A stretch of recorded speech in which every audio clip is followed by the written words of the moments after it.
True cut biopsy. ಅದು ಹೆಸರೇ ಒಂಥರ ವಿಚಿತ್ರವಾಗಿತ್ತು. ಹಾಗೂ ನನ್ನ ಮಕ್ಕಳಲ್ಲಿ ನನ್ನ ಮಕ್ಳ ವಿಷಯ ಒಂದು ದಿವಸ ಮಾತಾಡ್ತೀನಿ, ಇನ್ನೊಂದ್ಸಲ ಮಾತಾಡ್ತೀನಿ. ಅವಳು ಹೇಳಿದ್ಲು, ಆಂಟಿ ನಾನು ಶ್ರೇಯಾ ಆಂಟಿ ನಾನು ನೋಡ್ಬಿಟ್ಟು ಹೇಳ ಹೇಗಿರುತ್ತೆ ಇದು ಟ್ರೂ ಕಟ್ ಅಂತ. ನಂದೆ ಬೇಡಮ್ಮ, ನನ್ನ ಇಮ್ಯಾಜಿನೇಷನ್ ಎಲ್ಲೆಲ್ಲೋ ಓಡ್ಬಿಡುತ್ತೆ, ಆಮೇಲೆ ಹೆದರ್ಕೊಂಡ್ಬಿಡ್ತೀನಿ ಸಿಕ್ಕಾಪಟ್ಟೆ, ಬೇಡ ಹಾಗೆ ಹೋಗ್ತೀನಿ. ಆದರೂ ಬಿಡಲಿಲ್ಲ, ಏನೋ ಒಂದು ಸಣ್ಣ ಪಿಕ್ಚರ್ತು, ನಂದೆ ಬೇಡ ಸಾಕು ಅಂತ ಹೇಳಿದೆ, ಬಿಟ್ಟೆ ಅಲ್ಲಿಗೆ. Then again that night that is 27th night, ತಿರ್ಗಾ 27/12/2023 ತಿರ್ಗಾ ಮಲ್ಕೊಳ್ಳೋಕೆ ಸ್ವಲ್ಪ ಕಷ್ಟ ಆಯಿತು. 3 ಗಂಟೆ ಮೇಲೆ ಹಸ್ಬೆಂಡ್ನ ಎಬ್ಬಿಸ್ತಾನೆ ಇದ್ದೆ. ಏನೋ ಒಂಥರ ಅನಿಸುತ್ತೆ ಅಂತ. ಅಯ್ಯೋ ಎಷ್ಟೊಂದು ನೋವು ತಡೆದಿದ್ಯಾ, ಇದೆಲ್ಲ ಯಾವ ಲೆಕ್ಕ, ಸುಮ್ಮನೆ ಮಲ್ಕೋ ಅಂತಾನೆ ಇದ್ರು. ನನ್ನ ಭಾಗದ ಪರಮಾತ್ಮನ ನೆನೆಸ್ಕೊಳ್ತಾ ನಿದ್ದೆ ಮಾಡಿದೆ ಸ್ವಲ್ಪ ಹೊತ್ತು. Then again got up in the morning and ಹಾಸ್ಪಿಟ್ಲ್ಗೆ ಆಸ್ ಯೂಶ್ವಲ್ ರೆಡಿ ಆದೆ. ನನ್ನ ಮಗಳ ಮನೆ ಬ್ರದರ್-ಇನ್-ಲಾ ಎಲ್ಲ ಒಟ್ಟಿಗಿರೋ ಆ ಜಾಗಕ್ಕೆ ನನ್ನ ಮನೆಗೆ ಹೋದೆ. ಅಲ್ಲಿಗೆ ಎಲ್ಲರೂ ರೆಡಿ ಆದ್ವಿ, ತಿಂಡಿ ಕೊಟ್ಟರು ನನ್ನ ಕೋ-ಸಿಸ್ಟ್ರು. ಆ್ಯಂಡ್ ಬಂದ್ವಿ ಹಾಸ್ಪಿಟಲ್ಗೆ. ಬಂದಿದ ತಕ್ಷಣ ಇದು ಔಟ್ ಪೇಷಂಟಲ್ಲೇ ಮಾಡ್ತಾರೆ ಇದನ್ನು. ಫಸ್ಟ್ ಏನು ಮಾಡಿದ್ರು, ಒಂದು ಸಣ್ಣ ಟೆಸ್ಟ್ ಡೋಸ್ ಕೊಡ್ತೀವಿ, ಝೈಲೋಕೇನ್, ಅಂದರೆ ಪ್ರಾಬಬ್ಲಿ ಅನಸ್ತೀಶಿಯಾ, ಲೋಕಲ್ ಅನಸ್ತೀಶಿಯಾಗೆ ಅಂತ ಹೇಳಿದ್ರು. ಆಯಿತು ಅಂತಂದೆ, ಕೊಟ್ಟರು. ಅದು ಚರ್ಕಂತ ನೋವಾಯಿತು. ನಾನು ಇದೇ ಇಷ್ಟು ನೋವು ಆಗ್ತಾಯಿದೆ, ಇನ್ನು ಹೆಂಗೆ ಆಗುತ್ತೋ ಅಂತ ಅಂದ್ಕೊಂಡೆ. ತಿರ್ಗಾ ಒತ್ತು ಹೇಳ್ತೀನಿ, ಭಯ ಜಾಸ್ತಿ ಇರುತ್ತೆ, ನೋವು ಖಂಡಿತವಾಗ್ಲೂ ಇರಲ್ಲ, ಇದ್ರೂ ಬಹಳ ಕಡಿಮೆ. So then I was put on the table. Doctor ಬಂದರು, ಹೇಳಿದ್ರು, ನೋಡಮ್ಮ ಏನೂ ಇಲ್ಲ, 2-3 ಕಡೆ ನಾನು ಸಣ್ಣದಾಗಿ ಝೈಲೋಕೇನ್ ಕೊಡ್ತೀನಿ, ಅಂದರೆ ಈ ಅನಸ್ತೇಶಿಯಾ ಕೊಡ್ತೀನಿ, ಅದಾದಮೇಲೆ ಒಂದು ಪಿಯರ್ಸ್ ಮಾಡ್ತೀವಿ ಅಂತ. ಬಟ್ ಇದಕ್ಕೆ ಮುಂಚೆ ಏನಾಯಿತು ಗೊತ್ತಾ, ನನ್ನ ಮಗಳ ಕೈಲಿ ಏನೇನು ಬೇಕು ಯೂಸ್ ಮಾಡೋದಕ್ಕೆ ಆ ಇನ್ಸ್ಟ್ರೂಮೆಂಟ್ಸನ್ನು ತರಿಸ್ಕೊಂಡಿದ್ರು. ಅದ್ರಲ್ಲಿ ನೋಡಿದೆ ಒಂದು ಸಿರೆಂಜು, ಇಷ್ಟುದ್ದ ದಬ್ಳಾಯಿತು, ಆಲ್ಮೋಸ್ಟ್ ಇಷ್ಟುದ್ದಾಯಿತು, ದಬ್ಳದ ಥರ ಕಾಣಿಸ್ತಿತ್ತು ಆ ಒಂದು ನೀಡಲ್, ಆ್ಯಂಡ್ ಇಷ್ಟುದ್ದಾಯಿತು syringe. I said, oh my God, ಇದನ್ನು ಒಳಗಡೆಗೆ ಹಾಕ್ತಾರಾ ಅನ್ನಿಸ್ತು. ತಿರ್ಗಾ ಶುರುವಾಯಿತು ಫಿಯರ್. ಅದು ನೋಡಬಾರ್ದಾಗಿತ್ತು. ಪಾಪ ಅವ್ರು ಎತ್ತಿ ಈ ಕಡೆಗೆ ಇಡುವಾಗ ನಾನು ಅದನ್ನು ನೋಡ್ಬಿಟ್ಟೆ. ಅವ್ರು ಹೇಳಿದ್ರು, ನೀವು ಯಾಕೆ ನೋಡಿದ್ರಿ ಇದನ್ನೆಲ್ಲ ಅಂತಂದ್ರೆ. ಅವ್ರು ಹೇಳ್ತಾನೆ ಇದ್ರು. ಒಂದು ವಂಡರ್ಫುಲ್ ಪೋಸ್ಟ್ ಗ್ರಾಜುಯೇಟ್ ಡಾಕ್ಟರ್ ಬಂದರು, ಮಾತಾ ಹರ್ಷಿನಿ ಅಂತ ಅನ್ಸುತ್ತೆ, if I am not wrong ಅವ್ರ ಹೆಸರು. ಕೇಳಿದೆ, ಏನಮ್ಮ ನೋವಾಗುತ್ತಾ ಅಂತ. ಅದಕ್ಕೆ, no ma'am, little prick will give you initially and later on it will become numb and you will not know anything. Little prick, I will not tell it will not pain. ಆ ಪ್ರಿಕ್ದು ನೋವಾಗತ್ತೆ ಅಂತಂದರು. Okay ಮಾ ಅಂತಂದು. Then of course my surgeon came, ಹೇಳಿದ್ರು, ನೋಡಮ್ಮ ಕೊಡ್ತಿದ್ದೀನಿ, ಇವಾಗ ಚೂರು ನೋವಾಗತ್ತೆ, ಆಮೇಲೆ ನಿಂಗೇನು ಗೊತ್ತಾಗಲ್ಲ ಅಂತಂದರು.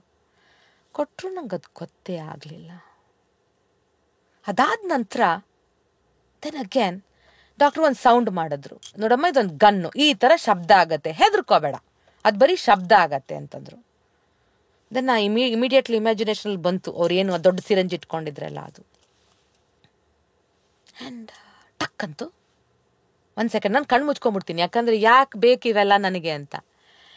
ಟಕ್ಕಂದಿದ ತಕ್ಷಣ it just nothing happen to me. ಒಂಚೂರು ನೋವು ಗೊತ್ತಾಗಲಿಲ್ಲ. ಐ ಥಿಂಕ್ 5 ಟೈಮ್ಸ್ ತೊಗೊಂಡ್ರು ಅನಿಸುತ್ತೆ. 5 ಸಲನೂ ನನಗೇನು ಗೊತ್ತಾಗಲಿಲ್ಲ. ಒಂದು ಮನಸ್ಸಲ್ಲಿ ಅನ್ನಿಸ್ತಿತ್ತು, ಎಷ್ಟು ಹೆದರಿದ್ದೆ ನಾನು, ಯಾಕೆ ಹೆದರ್ಕೊಂಡೆ ಅಂತ ಅನ್ನಿಸ್ತು. So then I came out and results actually Monday, ಅಂದರೆ 1ನೇ ತಾರೀಕು January 2024 ನಂದು ಎಲ್ಲ ಡಿಸೈಡ್ ಆಗತ್ತೆ. ಅಂದರೆ ಏನು ಕೋರ್ಸ್ ಆಫ್ ಟ್ರೀಟ್ಮೆಂಟ್ ಇರುತ್ತೆ, ನನಗೆ ಯಾವ ರೀತಿ ಮಾಡ್ತಾರೆ, ಸರ್ಜರಿ ಏನು ಮಾಡ್ತಾರೆ, ಎಲ್ಲನೂ ನನಗೆ ಗೊತ್ತಾಗೋದು ಮಂಡೇ. ಐ ಥಿಂಕ್ 3:30ಗೆ ಡಾಕ್ಟರ್ ಬರ್ತಾರೆ ಅಂತ ಸಂಜೆ, ಅವಾಗ ಗೊತ್ತಾಗತ್ತೆ. ಇಷ್ಟೆಲ್ಲ ಕೂತು ನನ್ನ ಎಕ್ಸ್ಪೀರಿಯನ್ಸ್ ಯಾಕೆ ಶೇರ್ ಮಾಡ್ತಾ ಇದ್ದೀನಿ ಅಂತಂದರೆ, ನನ್ನಂತೆ ಲಕ್ಷಾಂತರ ಹೆಣ್ಮಕ್ಳು ಹೆದರ್ಕೊಂಡಿರ್ತಾರೆ. ಹೆದರೋ ಅವಶ್ಯಕತೆ ಇಲ್ಲ. ಆ್ಯಕ್ಚುಲಿ ಕಾಯಿಲೆ ಬಹಳ ಸಿಂಪಲ್ ಆಗಿರುತ್ತೆ. ನಾವು ಅದನ್ನು ಮನಸ್ಸೊಳಗಡೆ ಏನೇನೋ ಕಟ್ಕೊಂಡ್ಬಿಟ್ಟು ಆ ಭಯದಲ್ಲಿ ನಮಗೆಲ್ಲ ಕಾಣಿಸ್ತಿರುತ್ತೆ. ಆ ಭಯನ ಗೆದ್ದಾಗ just like any cough and cold treat ಮಾಡ್ತಾರೆ ಅನಿಸುತ್ತೆ ಇದನ್ನು. It will take a little while. Chemo ಎಲ್ಲ ಸ್ವಲ್ಪ ಅದರದ್ದೇ ಸೈಡ್ ಎಫೆಕ್ಟ್ಸ್ ಇರುತ್ತೆ ಹೇಳಿದರು ಡಾಕ್ಟ್ರು. ನೋಡಮ್ಮ 2-3 chemo you will not even know. ಅದಾದ್ಮೇಲೆ ಕೂದಲು ಉದುರು. ಐ ಸೆಡ್, ಅದ ಕೂದಲೆಲ್ಲ ಉದುರ್ಲಿ ಡಾಕ್ಟರ್, ವಯಸ್ಸಾಗಿದೆ, I am okay with all these things. Because ಒಂದೇ ಒಂದು ಇಲ್ಲಿ ಹೇಳಕ್ಕೆ ಇಷ್ಟಪಡೋದೇನಂತಂದರೆ ಆಧ್ಯಾತ್ಮಿಕತೆ, ಸ್ಪಿರಿಚುವಾಲಿಟಿ. ನಾನು ಮದುವೆ ಆಗಿದ್ದು ಒಂದು 3 ತಿಂಗಳಲ್ಲೇ ನನಗೆ ದೀಕ್ಷೆ ಕೊಟ್ಟಿದ್ರು. ಸೊ ಅವತ್ತಿಂದನೂ ಒಂದಲ್ಲ ಒಂದು ರೀತಿಯಲ್ಲಿ ಮೆಡಿಟೇಷನ್ ನಡೀತಾನೆ ಇದೆ.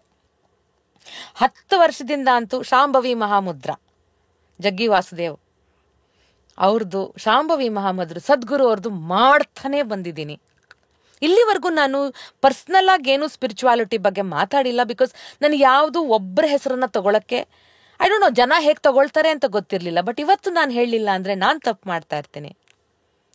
ಸೊ ಸದ್ಗುರು ನನ್ನ ಅದೃಷ್ಟವಶಾತ್ 10 ವರ್ಷದಿಂದ ಅವರೇ ಸ್ವಯಂ ಬೆಂಗಳೂರಿಗೆ ಬಂದಿದ್ರು.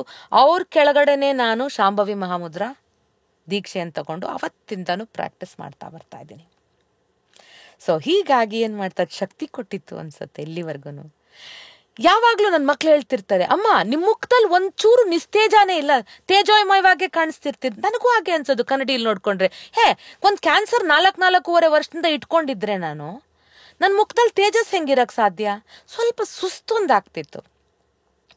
ನನ್ನ ಹಂಬಲ್ ರಿಕ್ವೆಸ್ಟ್ ನನ್ನ ಎಲ್ಲ ಸಿಸ್ಟರ್ಸ್ ಅರೌಂಡ್ ದ ವರ್ಲ್ಡ್, ಎಲ್ಲ ಕಡೆ ಇರೋರಿಗೆ, ಊರುಗಳಲ್ಲಿರೋರಿಗೆ, ಪಟ್ಟಣದಲ್ಲಿರೋರಿಗೆ ಹೆದರ್ಕೊಂಡು ನಾವು ದೊಡ್ಡದು ಮಾಡಿಕೊಂಡು ಸಫರ್ ಮಾಡ್ತೀವಿ. ದಯವಿಟ್ಟು ಹೆದರ್ಕೋಬೇಡಿ, ಯಾಕಂದರೆ ಇದು ಅಷ್ಟು ಭಯ ಪಡುವಂಥದ್ದಲ್ಲ. ಆ ಹೆಸರು ಹಂಗಿದೆ, ಕ್ಯಾನ್ಸರ್. ಬಟ್ ಆ್ಯಕ್ಚುಲಿ ಅಷ್ಟು ಸರಿಯಾದ ಟೈಮಲ್ಲಿ ನಾವು ಟ್ರೀಟ್ಮೆಂಟಿಗೆ ಬಂದರೆ ಖಂಡಿತವಾಗ್ಲೂ ಇದರಿಂದ ಆರಾಮಾಗಿ ಹೊರಗಡೆ ಬರ್ಬೋದು ಅಂತ ಡಾಕ್ಟ್ರು ಎಷ್ಟು ಚೆನ್ನಾಗಿ ಹೇಳಿದ್ರು ಗೊತ್ತಾ? 7 months you can be back on track. ವಾಪಸ್ ನಿನ್ನ ಎಲ್ಲ ಕೆಲಸಗಳು ಏನೂ ನಿಲ್ಲಿಸ್ಕೋಬೇಡ, ಈಗ್ಲೂ ವಾಪಸ್ ನೀನೆಲ್ಲ ಮಾಡ್ಕೊಂಡು ಹೋಗು ಅಂತ ಹೇಳಿದ್ರು. ಸೊ ಮೈ ಇಂಟೆನ್ಷನ್, ನನ್ನ ಎಕ್ಸ್ಪೀರಿಯನ್ಸ್ ಅಂದರೆ ಇಷ್ಟು ಇಮ್ಯಾಜಿನ್ ಮಾಡಿದ್ನಲ್ಲ, ಚುಚ್ಚಿದ್ರೆ ಹಿಂಗಾಗತ್ತೆ ಅಂತ ಚಿಕ್ಕ ವಯಸ್ಸಿಂದ ಬಂದಂಥ ಇಮ್ಯಾಜಿನೇಷನ್ಗೆ ಒಂದು ಕಡಿವಾಣ ಬಿತ್ತು. ಎಲ್ಲೋ ನನ್ನನ್ನು ನಾನು ಗೆಲ್ತಾ ಇದ್ದೀನಿ ಅನ್ನಿಸ್ತು. ನನ್ನಂತೆ ಎಲ್ಲರೂ ಗೆಲ್ಲಿ ಅಂತ ಹೇಳೋಕ್ಕೋಸ್ಕರ ಈ ಒಂದು ಸ್ವಲ್ಪ ಲಾಂಗ್ ಫಾರ್ಮ್ಯಾಟ್ ವಿಡಿಯೋನೇ ಆಯಿತು ಅನಿಸುತ್ತೆ. But I will be posting everything about my life. ಏನೇನಾಯಿತು, ಹೇಗನ್ನಿಸ್ತು ಅಂತ ಯಥಾವತ್ತಾಗಿ ತಿಳಿಸ್ಕೊಡ್ತೀನಿ. ಯಾಕಂದರೆ ಯಾರು ಸಫರ್ ಮಾಡಬೇಡಿ, ನನ್ನಂತೆ ಯಾರು ತಪ್ಪು ಮಾಡಬೇಡಿ ತೋರಿಸ್ಕೊಳ್ದೆ. ಟೈಮಿಗೆ ತೋರಿಸ್ಕೊಂಡಾಗ ತೊಂದರೆಗಳು ಕಡಿಮೆ ಇರುತ್ತೆ. ಸೊ ನನ್ನ ತೊಂದರೆ ಏನಿದೆ ಏನಿಲ್ಲ ಅಂತ ನನಗೆ ಸೋಮವಾರ, ತೊಂದರೆ ಅಂತೂ ಇದೆ, ಕ್ಯಾನ್ಸರ್ ಅಂತೂ ಇದೆ, ಎಷ್ಟು ಮಟ್ಟಕ್ಕಿದೆ, ಏನೇನು ಕೋರ್ಸ್ ಆಫ್ ಆ್ಯಕ್ಷನ್ ಅಂತ ನನಗೆ 1ನೇ ತಾರೀಕು 2024 ಜಾನ್ವರಿ ತಿಳಿಸ್ಕೊಡ್ತಾರೆ. ಅದನ್ನು ಹಾಗೆ ಬಂದು ಎಲ್ಲರ ಮುಂದೆ ಇಡ್ತೀನಿ. ನನ್ನ ಮಾತುಗಳನ್ನು ಕೇಳಿಸ್ಕೊಂಡಿದ್ದಕ್ಕೆ ಎಲ್ರಿಗೂ ಧನ್ಯವಾದಗಳು. Let us not be scared of anything in life. I think the day we kill that fear, we win everything in life ಅಂತ ಹೇಳ್ತೀನಿ. Thank you so much.